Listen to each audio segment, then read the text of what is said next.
दोस्तों नमस्कार, मैं हूं अशोक गोयल। मैं आपसे चर्चा कर रहा हूं डिज़ाइन एंट्रेंस एग्ज़ाम्स के बारे में।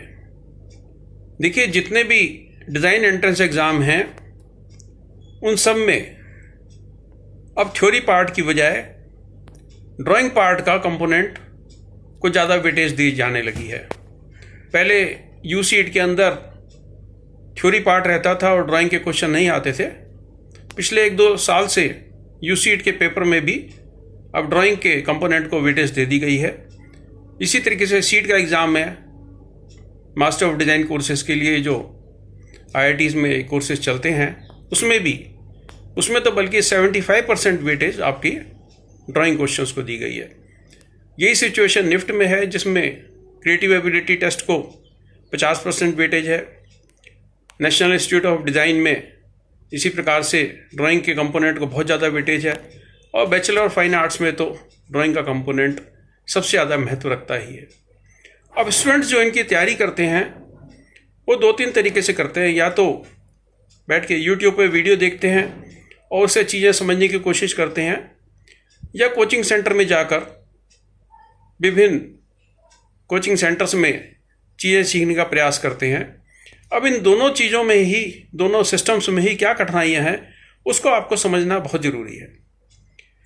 देखिए, YouTube पे जब भी आप कुछ सामग्री देखते हैं कि स्केचिंग कैसे सीखी जाए, 1 पॉइंट 2 पॉइंट पर्सपेक्टिव कैसे बनाया जाए, या शेडिंग कैसे की जाए, स्टिल लाइफ की ड्राइंग कैसे बनाई जाए, आप सिर्फ उसको देखते जा रहे हैं, मज़ा लेते जा रहे हैं, फिर देखते जा रहे हैं, कुछ और स्केचेस देख लिए, किसी और का वीडियो देख लिया, और उसी में आपका पूरा समय नष्ट हो जाता है।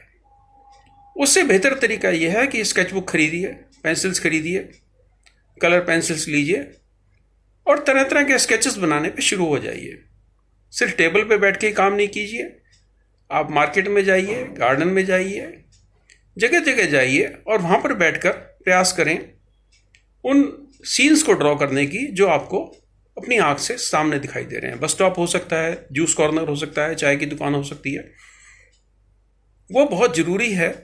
एक तो उससे आपको सेंस ऑफ पर्सपेक्टिव आप सीख पाएंगे, और ना सिर्फ वहाँ का स्केच बनाइए, अपने मोबाइल फ़ोन से वहाँ का एक फ़ोटोग्राफ भी खींचिए, बल्कि 2-3 फोटोग्राफ खींचिए, और अपने ड्राइंग बोर्ड पे आके वापस जब आप उस स्केच को और उस फोटोग्राफ को कंपेयर करेंगे तो आपको ना सिर्फ पर्सपेक्टिव के सिद्धांत समझ में आ जाएंगे, आपको ये भी समझ में आ जाएगा कि ड्राइंग बनाते समय आपने क्या गलतियाँ की हैं, क्या एरर की है। और एक जो सबसे इम्पॉर्टेंट चीज़ है जिस पे अधिकतर स्टूडेंट्स का ध्यान नहीं जाता, कि वहाँ ड्राइंग बनाने के लिए आपको समय बहुत कम मिलता है। अगर आप ड्राइंग बोर्ड पे बैठ के 1.5 घंटे में कोई स्केच बना रहे हैं तो वो आपकी मदद नहीं करेगा एंट्रेंस एग्ज़ाम में। 30 से 40 हज़ार स्टूडेंट्स हर साल इन एंट्रेंस एग्ज़ाम में अपीयर होते हैं, और मुश्किल से 5 या 10% स्टूडेंट्स इसमें सफल हो पाते हैं। क्या कारण है कि 90 से 95% स्टूडेंट इसमें सफल नहीं हो पाते। देखिए, जब भी आप कॉम्पिटिटिव एग्जाम में बैठ रहे हैं, या एंट्रेंस एग्जाम में बैठ रहे हैं, या डिज़ाइन एंट्रेंस एग्जाम में बैठ रहे हैं, तो आपको उस एग्जाम को सिर्फ पास नहीं करना, आपको उस एग्जाम में रैंक लाना है। रैंक लाने का तात्पर्य ये हुआ कि आपको 90% स्टूडेंट से ज़्यादा स्कोर करना है। और ये कैसे संभव होगा? ये तभी संभव होगा कि आप 90% स्टूडेंट से ज़्यादा परिश्रम करने के लिए तैयार रहें। अच्छा, परिश्रम भी एक बड़ी विचित्र सी बात है। अगर गलत दिशा में आप परिश्रम कर रहे हैं तो वो आपकी मदद नहीं कर पाएगा। आपको टेक्निक्स समझनी पड़ेंगी कि किस प्रकार से, चाहे वो थ्योरी पेपर हो, चाहे वो प्रैक्टिकल का यानी ड्राइंग का पेपर हो, किस प्रकार से दिए गए समय में आपको सारा टास्क कंप्लीट करना है। चाहे ड्राइंग बनाने का टास्क हो, चाहे एमसीक्यू या एमएसक्यू हो। अगर एक एमसीक्यू में आपने 30 सेकंड या 45 सेकंड से ज़्यादा लगा लिए तो लाजमी बात है कि आपके ढेर सारे एमएसक्यू या एमसीक्यू छूट जाएंगे। तो आपको ये भी समझना ज़रूरी है कि किस प्रकार से स्पीड से आप काम कर पाएँ। मैं अधिकतर स्टूडेंट्स को एडवाइस करता हूँ कि आप इंटरनेट से पुराने पेपर्स निकालो। जो एंट्रेंस एग्ज़ाम के लिए, डिज़ाइन एंट्रेंस एग्ज़ाम के लिए किताबें उपलब्ध हैं, उनको सॉल्व करो।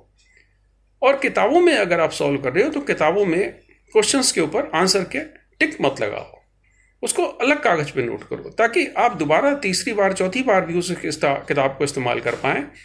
और जब तक आप उसका आंसर भूल चुके होंगे, फिर आपको ये देखना पड़ेगा कि जो पिछली बार आपने आंसर की बनाई थी या नई वाली का आंसर की उससे मैच करती है, या पीछे जो आंसर्स दिए गए हैं उससे वो मैच करता है।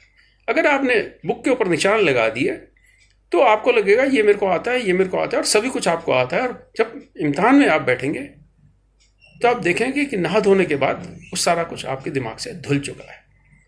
तो दोस्तों, मेरी आप लोगों को यही सलाह है कि जितने भी आपको सामग्री एंट्रेंस के लिए मिलती है, हमारी तैयार की हुई सीट के लिए, निफ्ट के लिए, NID के लिए कई सारी किताबें हैं, उनका आप इस्तेमाल कर सकते हैं। अमेजोन पे सरलता से उपलब्ध हैं। और यूट्यूब के सामने सिर्फ बैठे ना रहें, स्केचबुक उठाइए, शुरू हो जाइए। जब भी मौका मिले स्केचेस बनाना शुरू कीजिए।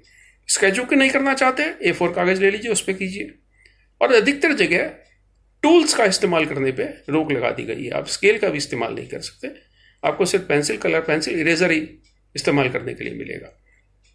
तो ये भी आपको समझना जरूरी है कि सीधी लाइनें कैसे लगाएंगे, सर्कल कैसे लगाएंगे, एलिप्स कैसे बनाएंगे, और इस प्रकार की जो भी आवश्यकताएं हैं स्केचिंग या शेडिंग की, उसकी बारीकियां आपको तभी आप सीख पाएंगे जब आप पेंसिल उठा के पेपर के ऊपर कोशिश करनी शुरू करेंगे।